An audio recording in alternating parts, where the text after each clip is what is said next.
Shalom Bapak Ibu, apa kabar Bapak Ibu semuanya? Saya berharap bahwa kabar Bapak Ibu semuanya baik di dalam Tuhan, karena Tuhan memberikan kasih, anugerah dan damai-Nya dan perlindungan-Nya kepada kita semuanya. Hari ini saya akan mengawali pada sebuah cerita. Ada sebuah cerita mengenai seorang bapak yang bertanya kepada anaknya.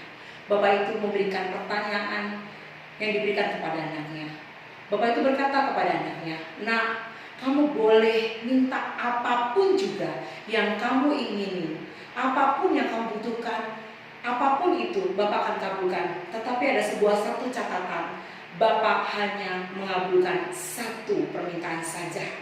Anak ini kemudian berpikir, apa yang harus saya minta? Apa yang harus saya, permintaan apa yang harus saya berikan kepada Bapak? Anak itu terus berpikir, apakah mainan yang dia sukai? Makanan yang mungkin dia sukai berhari-hari?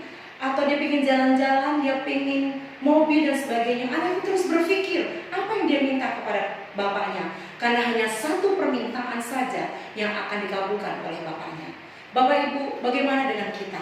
Jika ada seorang yang kita percaya, kemudian dia menanyakan dan memberikan pertanyaan kepada kita, apapun yang kamu minta akan aku kabulkan, tetapi hanya satu permintaan saja.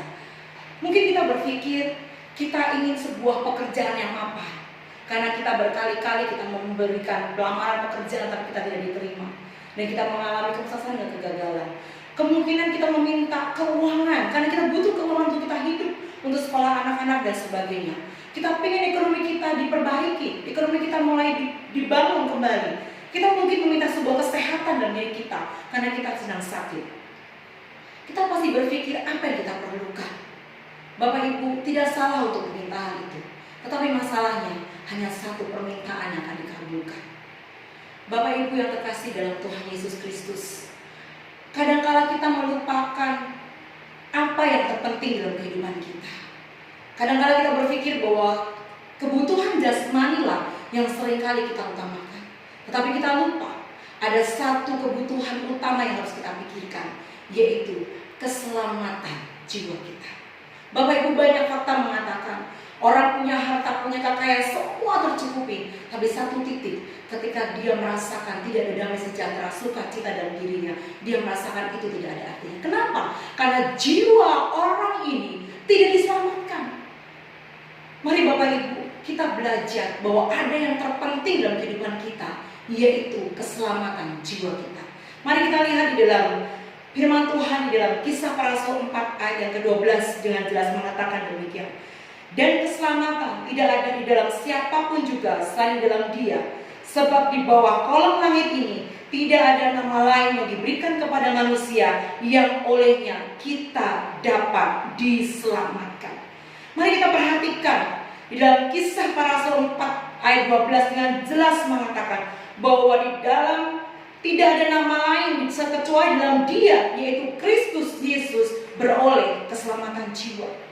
Ada begitu banyak orang ingin menyelamatkan jiwanya dan tidak percaya kepada Tuhan dengan berbagai macam alasan, tidak masuk akal. Mungkin mereka begitu banyak masa yang dihadapi, tapi membuat mereka tidak percaya. Tetapi firman Tuhan dengan jelas mengatakan dalam Kisah Rasul 4 ayat 12, keselamatan tidak ada di dalam siapapun juga selain di dalam Dia, yaitu Yesus Kristus. Mari Bapak Ibu, kita memikirkan bahwa keselamatan jiwa kita jauh lebih penting daripada keselamatan apapun juga. Ketika Tuhan Yesus menjadi Tuhan dan Juru Selamat atas kehidupan kita, kita percaya Dia yang mengatur kehidupan kita. Dan marilah kita yang bersyukur pada hari ini, kita yang sudah percaya kepada Tuhan, kita bersyukur karena kita sudah menerima keselamatan daripada Tuhan. Kita sudah menerima keselamatan jiwa kita dalam Tuhan, yang kita menaruh iman percaya kita kepada Tuhan. Untuk itu Bapak Ibu, mari hari ini ada sebuah pesan firman Tuhan, utamakan keselamatan jiwamu. Percaya dalam Tuhan Yesus Kristus, tetap tinggal dalam Dia, berpengharapan penuh kepada Dia, maka Dia yang akan mengatur kehidupan kita dan menyelamatkan seluruh hidup kita.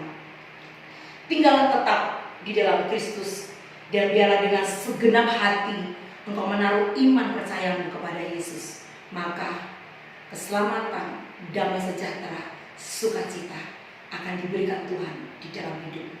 Yakin dan tetapkan hatimu tetap pada Yesus Kristus yang menjadi Juru selamatmu dan keselamatan jiwamu. Amin. Tuhan Yesus memberkati.